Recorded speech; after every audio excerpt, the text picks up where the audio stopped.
Avoir une bonne visibilité en ligne aujourd'hui, c'est clairement un critère important pour le succès de son entreprise. Et pour ça, de plus en plus, justement, de compagnies optent pour tout ce qui est référencement. Donc, on a le référencement naturel et on a le référencement payant. Ces deux types de référencement s'englobent dans ce qu'on appelle le Search Engine Marketing, le marketing pour les engins de recherche. Le plus connu, c'est Google, évidemment. Dans cette vidéo, on va voir justement la différence entre le SEO, le SEA, les avantages et les inconvénients des deux pour que vous puissiez finalement comprendre combien il faudrait investir dans l'un, combien il faudrait investir dans l'autre, s'il y a un choix à faire, lequel on fait. Je m'appelle Max Pezzetta, je suis un des cofondateurs de My Little Big Web et on est spécialisé dans tout ce qui s'en vient dans le générique.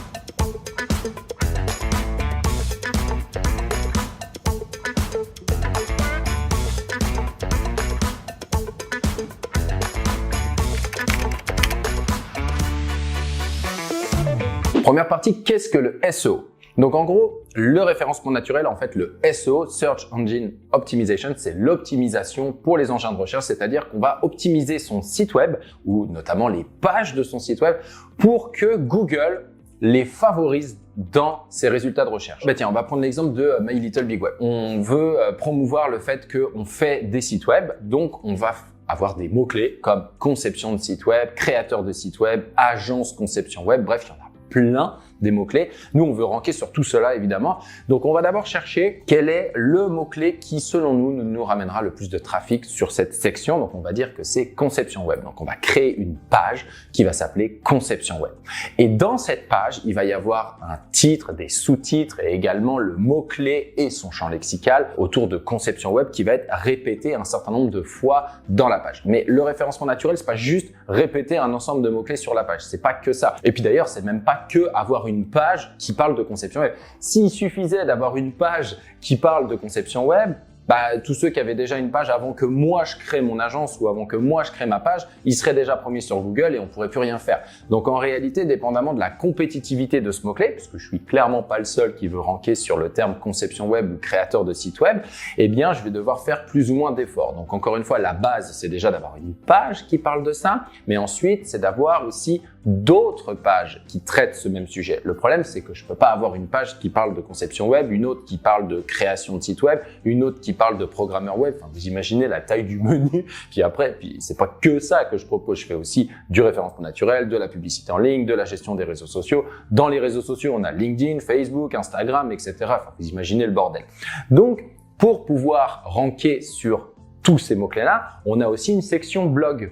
Et d'ailleurs, cette section blog, elle est articulée autour de nos services. On a évidemment une catégorie SEO, une catégorie publicité en ligne, une catégorie conception web. Dans ces catégories, on va faire des articles et dans ces articles, on va justement travailler autour de certains mots-clés. Par exemple, je suis pas mal sûr qu'on a dû faire des articles sur qu'est-ce qu'un CMS. Donc un CMS, c'est un Content Management System.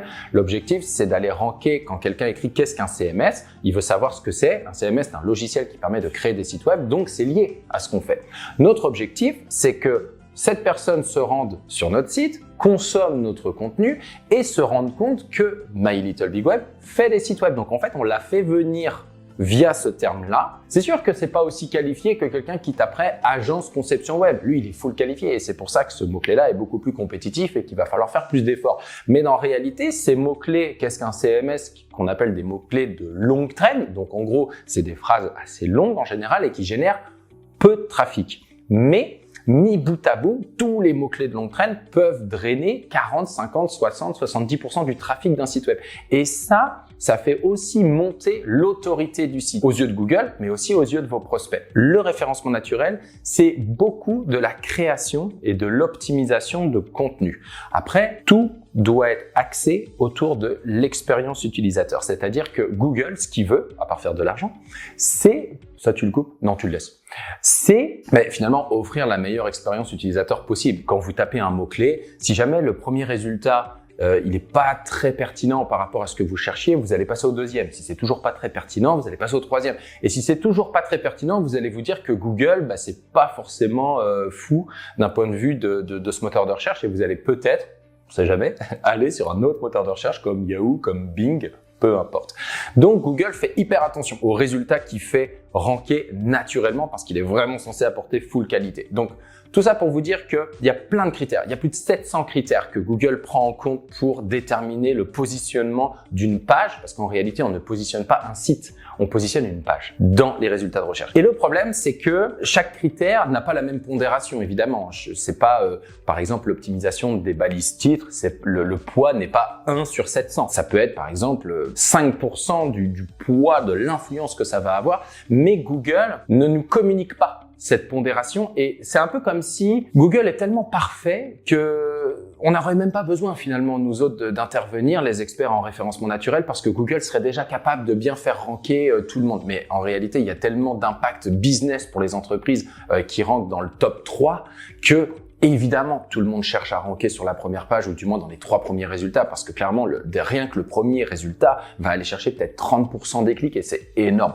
Donc, les agences comme My Little Big Web travaillent justement pour comprendre les différentes mises à jour de Google, parce que pareil, Google se met à jour énormément de fois par an. C'est plus de 1000 fois par an qui se met à jour. Donc, ça ne veut pas dire que vos rankings vont évoluer 1000 fois, parce que ça va dépendre encore une fois de vos concurrents, des nouveaux contenus qui sont mis à jour, peut-être même de vous. Mais nous, notre travail, en tout cas, c'est vraiment d'analyser tout ça pour s'assurer que vous apparaissez en tête des résultats de recherche et surtout que vous le restez. Je pourrais faire une vidéo complète en réalité sur qu'est-ce que le référencement naturel, mais en gros, ce qu'il faut retenir, c'est que c'est vraiment de la création et de l'optimisation de contenu et aussi de l'optimisation de votre site web pour qu'il offre une bonne expérience utilisateur, donc adapté pour les mobiles, sécurisé, rapide à charger, et qu'en gros, on trouve l'information rapidement, puisque c'est ça que Google va analyser quand il vous amène un trafic, c'est est-ce que cette personne, elle reste sur votre site un minimum de temps, ou est-ce qu'elle repart direct, parce que finalement, c'était pas très pertinent. S'il y a trop de personnes qui arrivent sur votre site pour un mot-clé précis et qui repartent, vous allez normalement être déclassé. Donc, il faut faire très attention, c'est pas parce que vous arrivez premier que vous allez le rester. Le premier avantage, c'est que contrairement à la publicité, vous ne payez pas au clic, puisque on va en parler tout de suite après, mais en référencement naturel, vous pouvez avoir autant de clics que vous voulez, vous n'êtes pas limité. D'ailleurs, plus vous allez avoir de clics, si les gens restent sur votre site,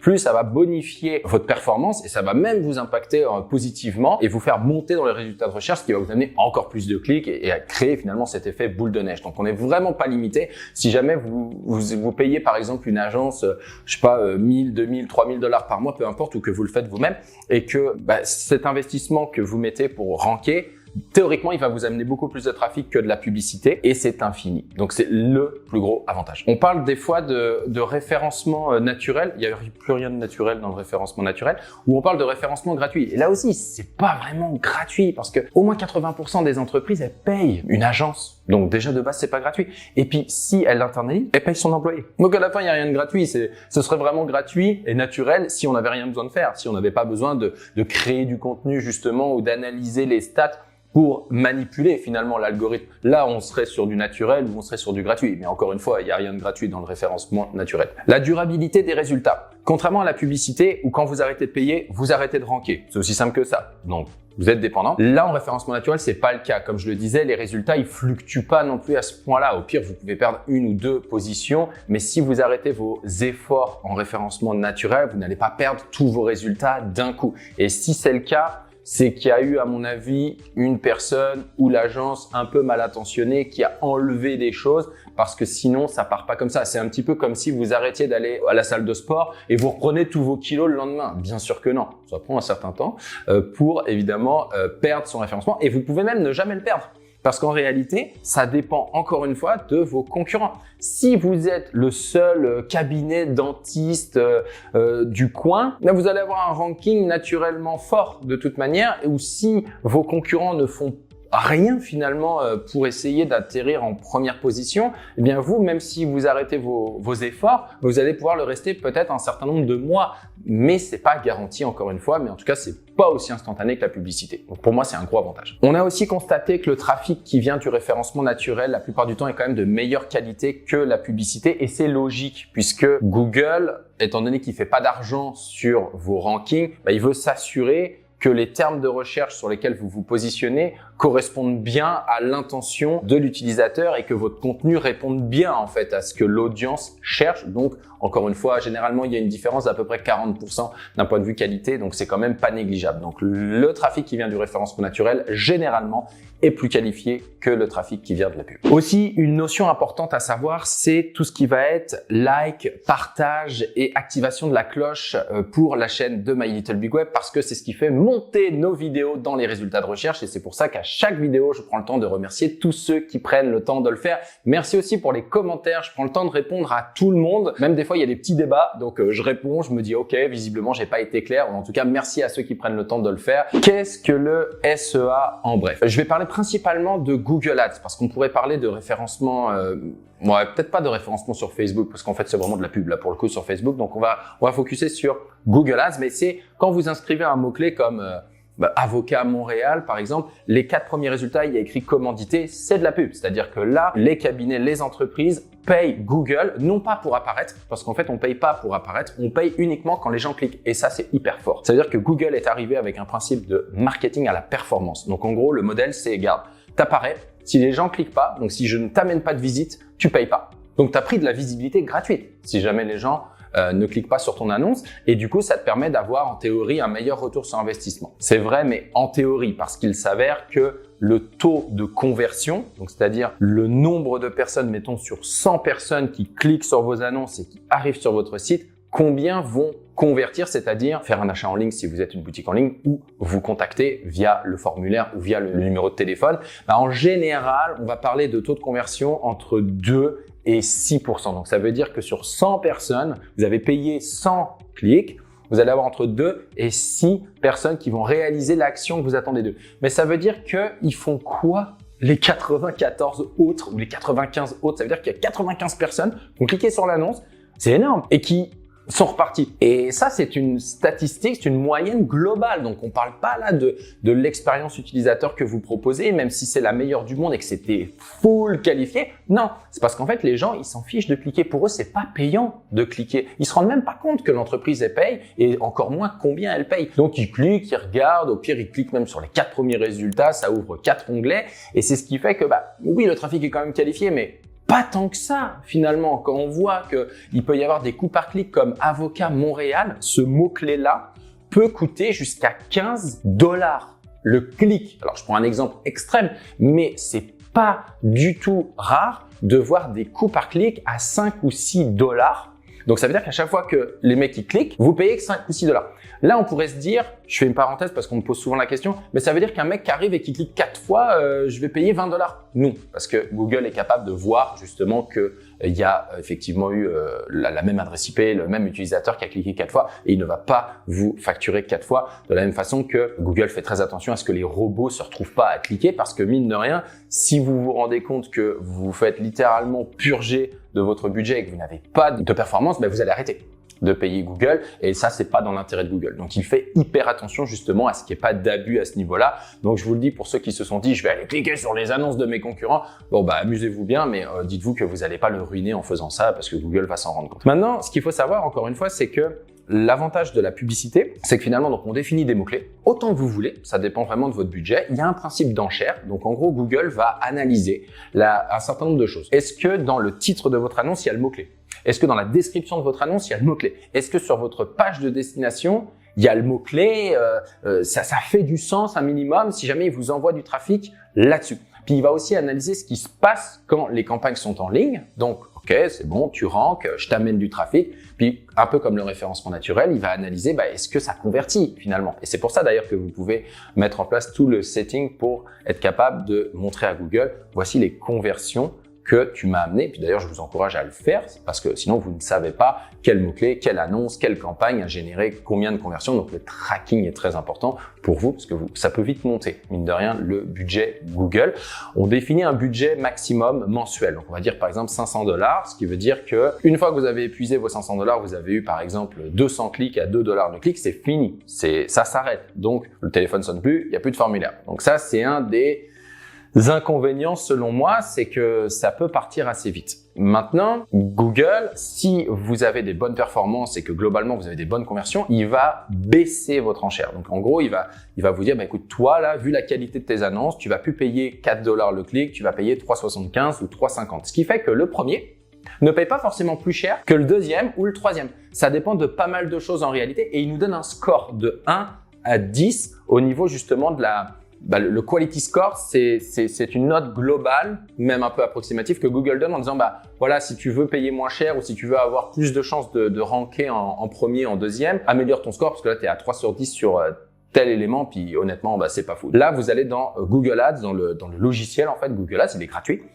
pour analyser tout ça. Pareil, je pourrais faire une vidéo méga longue sur Google Ads, comment ça fonctionne, c'est pas si facile. D'ailleurs, pour moi, ça c'est un inconvénient. C'est-à-dire que je trouve que c'est pas à la portée de tout le monde de créer des campagnes sur Google et de les gérer efficacement. Je me fais spammer, mais 2 ou 3 fois par jour par des Indiens qui travaillent pour Google, parce que Google a sous-traité une partie de ses activités en Inde, dont l'objectif en fait de ces personnes, c'est pas du tout de nous conseiller, parce que leurs conseils ils sont pas fous, c'est de nous faire augmenter le budget, en gros c'est de nous faire cracher du cash. Donc, attendez-vous aussi à vous faire spammer potentiellement si jamais vous inscrivez votre numéro de téléphone. Dans tous les cas, je vous encourage quand même à prendre une formation Google Ads ou de suivre les tutos sur Google propose en fait des formations. Je vous encourage vraiment à les suivre avant de vous lancer là-dedans, parce que c'est vraiment pas si intuitif que ça. Et aussi, il faut savoir que on est extrêmement dépendant de la compétition. C'est-à-dire que vous avez monté vos campagnes Google, ça fonctionne, vous avez des appels, vous êtes super content. Vous touchez à rien, parce que la règle d'or, c'est quand ça marche, tu touches pas. Ça, c'est Google, en plus, qui me l'a dit. C'était mon conseiller Google qui me dit quand ça marche, tu touches à rien. Ok, super. Et la semaine d'après, ça marche plus. Il n'y a plus de clics, il n'y a plus d'appels. Qu'est-ce qui s'est passé? Rien. C'est aléatoire, entre guillemets. Est-ce qu'il y a un nouveau joueur qui rank? Il y a moins de trafic. C'est compliqué. C'est pas une science exacte. C'est pas, je mets $200 par semaine, puis je vais avoir 10 leads. Donc, parfait. Si j'en mets 300, je vais en avoir 15. Non. Non, pas du tout. Puis en plus, plus vous augmentez votre budget, plus vous allez cibler large et potentiellement plus le trafic va être un petit peu moins qualifié. Donc, c'est vraiment une gestion et c'est très important quand vous faites du Google Ads de déterminer une limite et de bien setuper vos tracking et de bien savoir ce que vous faites et surtout d'inclure dans votre ROI, dans votre calcul de retour sur investissement, le coût. Donc, si c'est une agence, c'est facile, c'est un coût fixe, les frais de gestion. Mais si jamais c'est un employé ou si c'est vous qui le faites, eh bien, définissez votre tarif horaire, combien vous valez, combien l'entreprise vous paye et combien d'heures vous faites en moyenne par mois. Puis là, vous avez votre tarif horaire, puis ça vous permet aussi de savoir combien de temps vous passez sur vos campagnes. Je pense que c'est très important de le faire parce que il y a beaucoup d'entrepreneurs qui, à mon avis, ne sont pas du tout rentables à gérer leur campagne eux-mêmes parce qu'ils passent peut-être 15 heures. Pendant ces 15 heures-là, ils font pas autre chose qui rapporterait plus d'argent dans l'entreprise. Et s'ils le déléguaient à une agence, ça leur coûterait peut-être 500, 600, 700 $. C'est beaucoup par mois. Mais en fait, ce serait beaucoup plus rentable parce qu'ils pourraient se concentrer sur d'autres tâches et surtout, ils auraient des performances. Ils auraient des résultats. Parce que le problème, quand vous gérez vos campagnes vous-même, c'est quand ça marche pas, on fait quoi? Parce qu'il n'y a pas une agence qui va vous répondre en disant « Oui, à mon avis, ça vient de là ». Non, on n'intervient pas à la pièce, on gère les campagnes ou on les gère pas. C'est comme tout. Enfin, je veux dire, vous commencez pas à vous défendre en cours, puis finalement vous vous rendez compte que ça marche pas du tout parce que vous êtes nul pour vous défendre. Puis là, ça y est, vous appelez un avocat qui débarque sur le dossier. Non, mais fallait me mandater en amont. C'est un petit peu la même chose pour les campagnes Google. Donc ça, pour moi, c'est un inconvénient, c'est que c'est pas aussi intuitif que ce que Google promet. Par contre, pour moi, l'avantage mais indéniable, c'est que c'est hyper rapide pour obtenir des résultats. C'est-à-dire qu'à partir du moment où vous avez monté votre campagne, défini vos mots-clés, vous appuyez sur Entrée, vous n'êtes pas non plus sur la première page tout de suite, mais franchement, dans les 24 heures, ça y est, vous pouvez voir vos annonces sur la première page. Donc ça, franchement, c'est l'avantage. D'ailleurs, quand les clients me demandent « Est-ce que je devrais faire du référencement naturel ou de la publicité en ligne ?» Souvent, je leur dis « Mais il faut pas les mettre en opposition, en fait. C'est pas l'un ou l'autre parce que d'ailleurs, la publicité en ligne aide au référencement naturel et si tu as les moyens, tu devrais faire les deux parce que mine de rien, imagine la puissance du truc. Tu ranks sur